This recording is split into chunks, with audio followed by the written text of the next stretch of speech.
Bismillahirrahmanirrahim. Assalamualaikum warahmatullahi wabarakatuh. Salam pengangguran, petani muda pasti bisa.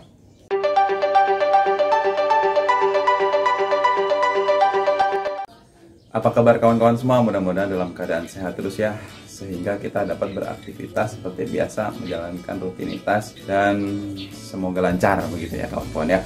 Oke, hari ini Kebun Mahfaza akan kasih materi tentang pertajukan anggur.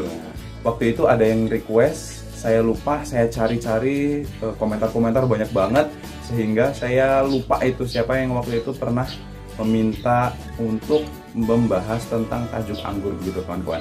Di sini saya bukan mengajari, harapannya ketika ada penjelasan-penjelasan saya yang kurang, saya mohon untuk kawan-kawan menambahkan supaya bisa sempurna lagi, kita saling berbagi begitu kawan-kawan. Kalau misalkan kawan-kawan sebelumnya tidak tahu, alhamdulillah jadi tahu begitu ya kawan-kawan ya. Nah, jadi kita saling berbagi, bukan saya sok pinter begitu. Nah, tapi kita saling mengisi begitu ya kawan-kawan, supaya apa? Supaya sempurna semuanya, dan ilmu-ilmu tentang khususnya anggur itu bisa dinikmati oleh semua kalangan begitu ya, nggak ada yang ditutup-tutupi begitu. Oke, jadi untuk pembahasan pertajukan anggur kita coret-coret lagi ya. Sebenarnya pertajukan anggur itu sangat bervariasi. Nah, ini yang mungkin saya dapatkan atau yang saya tahu begitu. Jadi saya mohon jangan ada kawan-kawan yang saya dulu belajar tentang tajuk seperti ini, seperti itu, jangan dibanding-bandingkan begitu. Ini adalah versi Kebun Mahfaza. Mungkin ada kawan-kawan yang mencontohnya boleh, kalau nggak mencontoh yang hanya sekedar pengetahuan saja begitu ya. Karena apa? Karena tanaman itu mempunyai seni tersendiri. Jadi kita sebagai pemilik nih, apalagi tanaman anggur ya, jadi kita itu yang men-setting tanamannya, bukan kita yang disetting sama tanaman begitu. Nah, jadi segala sesuatu yang ingin kita buat itu atas kemauan kita sendiri, atas kemauan si pemilik pohon itu sendiri begitu kawan-kawan. Nah, itulah keunikan pohon anggur. Jadi kita bisa buat. Coba kawan-kawan membuat bentuk pohon durian gitu, pasti ya nggak ada lah begitu ya. Jadi dia tumbuh secara alami. Tapi kalau pohon anggur mau dibuat melingkar-melingkar, mau dibuat kotak, mau dibuat I love you begitu, bisa aja begitu kan ya. Nah, inilah salah satu mungkin yang saya suka dari tanaman ini begitu ya. Terlebih buahnya dan maksimal gitu ya. Oke, nggak usah berlama-lama, langsung kita coret-coret saja. Apabila ada yang kurang ditambahkan ya begitu. Oke, langsung kita meluncur ke buku.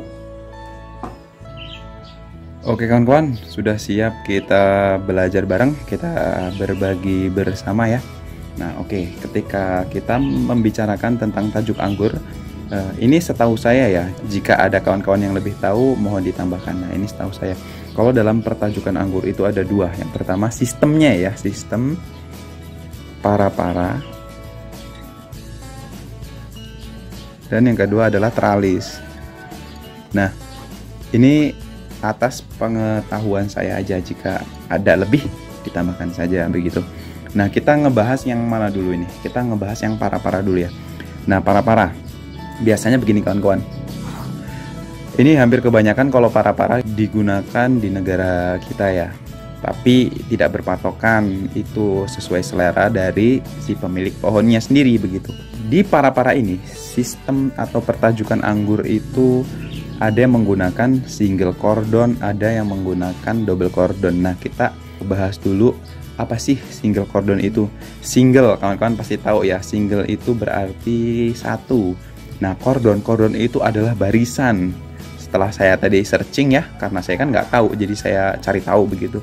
Ternyata single cordon itu barisan, jadi ada satu barisan begitu. Nah, ketika ada yang menanyakan apa itu single cordon, yaitu artinya ada satu barisan. Jika double cordon itu artinya ada dua barisan begitu ya kawan-kawan ya. Oke, sekarang kita ngebahas single cordon. Nah, ini single cordon seperti ini kawan-kawan. Tapi sebelum kita ngebahas tentang tajuk anggur, harus tahu dasarnya dahulu kawan-kawan. Jadi ketika saya membicarakan ini batang primer, sekunder, nah fondasi awalnya ketika kita membicarakan tajuk yaitu harus mengerti istilah primer, sekunder, dan tersier. Tapi ketika kawan-kawan subscriber yang sudah menonton video-video saya sebelumnya harusnya lebih tahu begitu ya. Jadi nggak kita bahas lagi. Oke, single cordon jadi seperti ini kawan-kawan. Nah, ketika ada tanaman anggur, nah begini ya. Nah, ini single cordon. Nah, ini adalah media. Nah, jadi hanya ada satu percabangan, single. Ada satu barisan begitu ya. Ini disebutnya primer.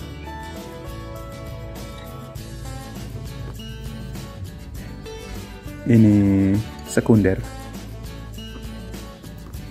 Dan tersiernya di sini. Oke.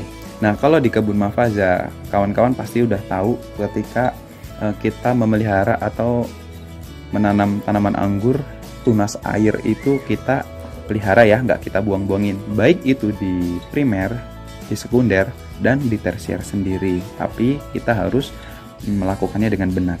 Nah, jadi ketika di batang primer ya kawan-kawan, batang primer ini pasti menumbuhkan tunas air.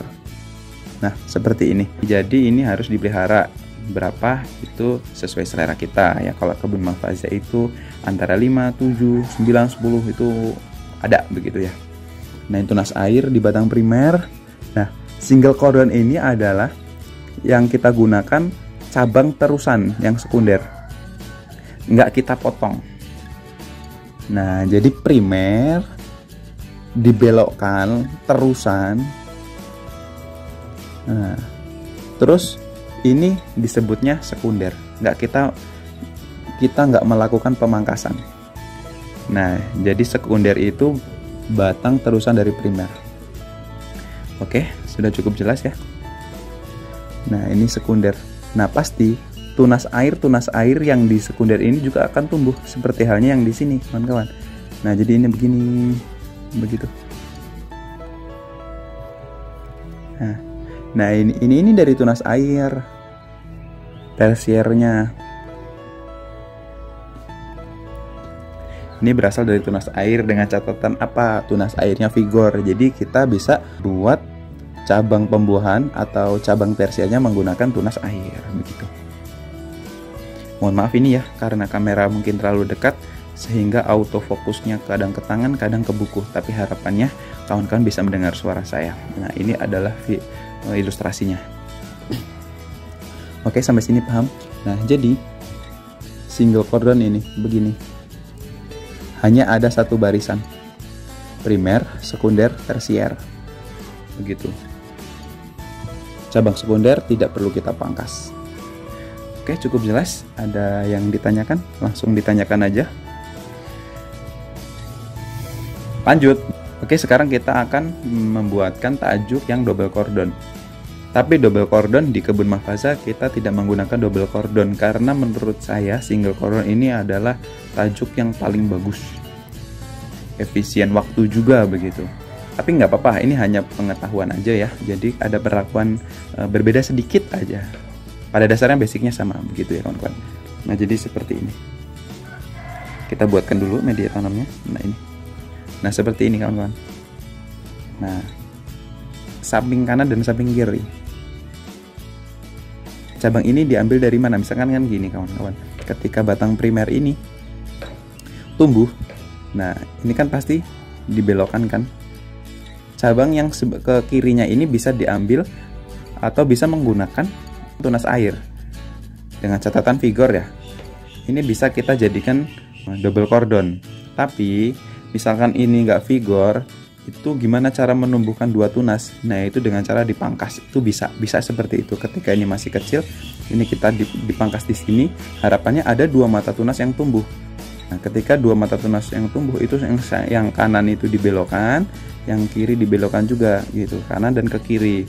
Intinya seperti itu. Tapi kalau misalnya tidak ingin melakukan pemangkasan, carilah tunas air yang vigor. Tapi tetap ya dibatasin. Bedanya seperti itu aja. Kalau untuk tajuk percabangan hampir semuanya sama. Anggur ya begitu-begitu aja. Model-modelnya ya tulang ikan. Tulang ikan ini yang paling bagus ya. Karena apa? Di sini ada jarak antara cabang tersier satu dengan yang lainnya ini tidak berdekatan begitu karena ada selah kayak gini. Tapi kalau misalkan tidak dibentuk tulang ikan, dia acak-acakan, itu pertama nggak enak dilihat, yang kedua bisa membuat tumpuk saling menumpuk sehingga jamur bisa mudah masuk begitu. Oke, untuk sistem para-para udah selesai ya. Ini adalah tajuknya. Namun jika ada yang berbeda, itulah seni dalam menanam, terlebih tanaman anggur ya. Tapi secara umum seperti ini begitu. Saya menceritakannya secara umum begitu ya kawan-kawannya. Oke, clear ya. Kalau untuk para-para selesai ya. Nggak ada lagi deh kayaknya. Inilah yang terbaik para-para menurut saya ya. Saya garis bawahi, nanti kalau ada yang komen gitu kan nggak enak juga. Saya merekomendasikan kawan-kawan menggunakan yang ini.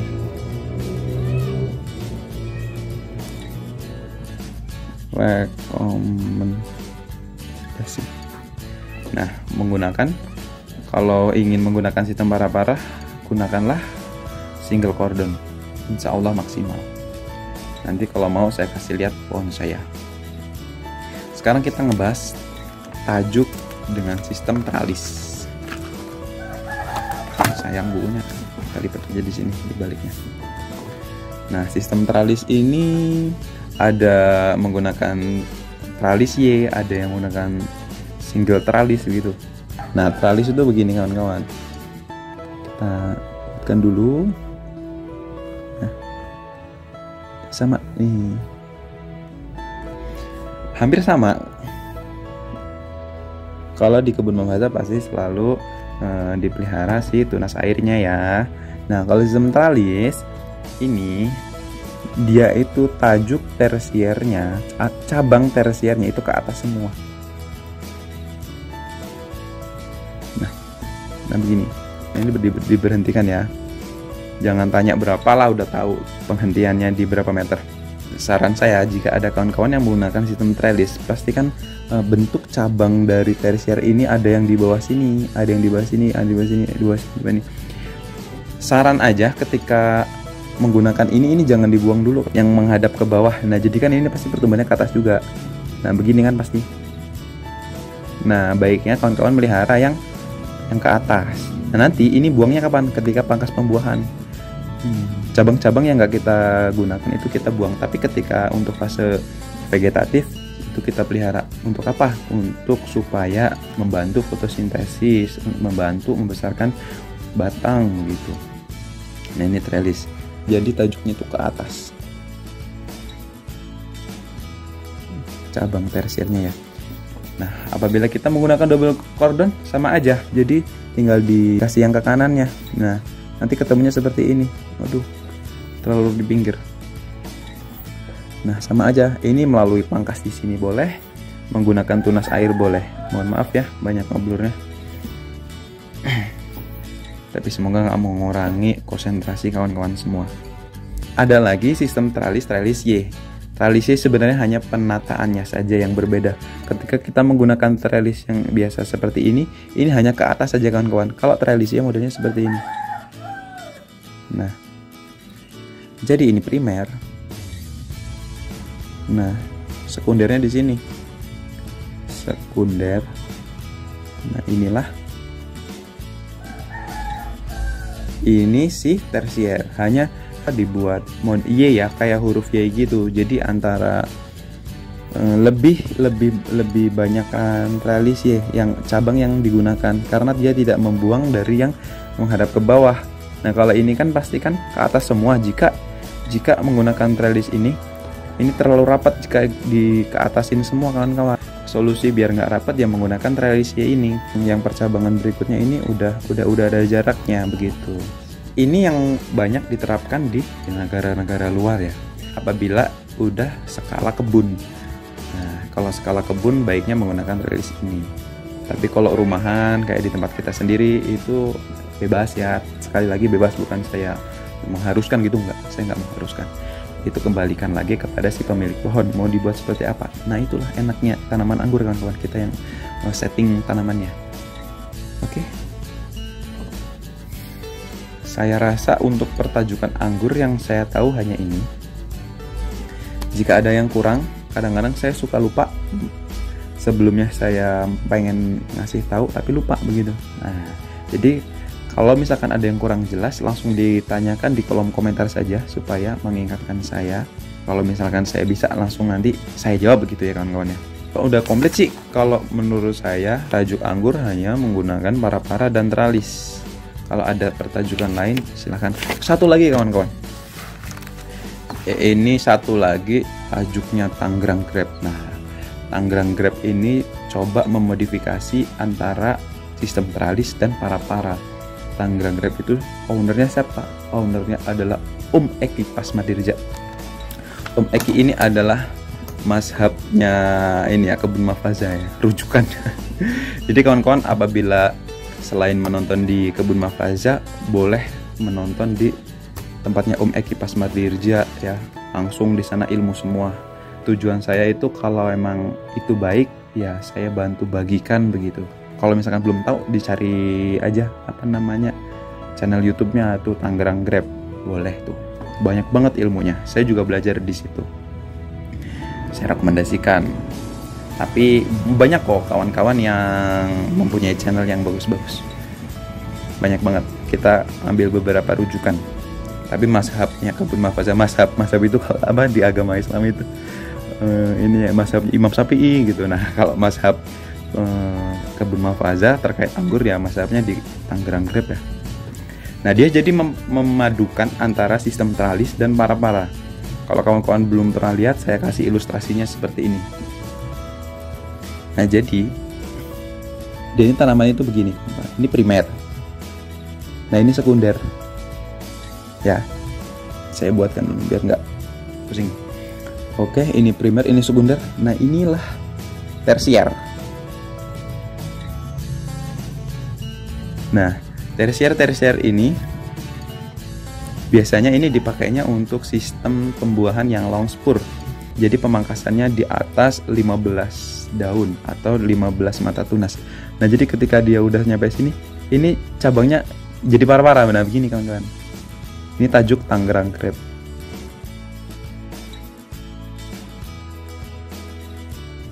Nanti pemangkasan pembuahan di long spur. Long spur itu bisa di sini kawan-kawan. Nah, jadi di sini nanti dipangkasnya di sini long spur, seperti banananya Eki itu pemangkasannya di sini. Nah, jadi buah-buahnya itu ada di sini, dan tidak menutup kemungkinan buahnya juga berada di tunas air yang belakang sini. Ada juga begitu. Banyak banget, bisa maksimal dah. Dengan catatan dirawat ya. Oke. Nah, jadi ketika nanti dipangkas di sini kan pembuahan di sini nih. Kemudian di sini, nah ini nanti di sini ada apa, daun lagi. Nah, bagusnya ini dilanjutin ke para-para seperti itu. Ini adalah tajuk Tangerang Grab yang menggabungkan antara sistem teralis dan para-para. Tapi dengan catatan lagi ya, kalau menurut saya ini bagusnya untuk varietas yang long spur. Nah, jika yang short spur percuma dong para-paranya. Jadi ketika pemangkasan di short, nah nanti nggak nyampe ke situ kan. Lebih baik digunakan yang varietas long. Oke. Ini adalah tajuk TG Tangerang Grab ya. Silahkan kawan-kawan kalau misalkan mau ngecek di channelnya Eki langsung. Jadi kalau misalkan saya buat video kayak gini, ada yang kurang, ada yang bingung, nggak bisa langsung menanyakan, itu mungkin kelemahannya ya. Jadi saya harus membuatkan video ulang ketika ada pertanyaan-pertanyaan atau penjelasan-penjelasan saya yang kurang gitu. Nah, tapi nggak apa-apa, saya udah semaksimal mungkin menjelaskan. Harapannya kalian semua paham. Dan inilah tajuk-tajuk yang mungkin direkomendasikan atau yang sebelumnya saya tahu begitu ya. Kalau misalkan ada tajuk-tajuk yang lain, silahkan kawan-kawan dibagikan supaya kawan-kawan semua yang menonton ini bisa melengkapi dan bisa dipraktekkan jika itu emang bagus. Sehingga nanti kedepannya hasil tanaman anggurnya bisa maksimal. Begitu kawan-kawan. Oke kawan-kawan, mungkin itu saja pembahasan materi tentang tajuk anggur ya, pertajukan pengangguran atau tajuk tanaman anggur lah ya yang pas ya. Mudah-mudahan bisa sedikit memberi pencerahan untuk kawan-kawan yang tadinya belum tahu. Kalau misalkan ada yang kurang, mohon maaf. Saya berharap kawan-kawan bisa melengkapinya, karena kita nggak ada ruginya berbagi, begitu ya kawan-kawan ya. Jangan lupa untuk selalu jaga kesehatan, jaga jarak. Semoga kita semua yang menonton video ini sukses semua, amin.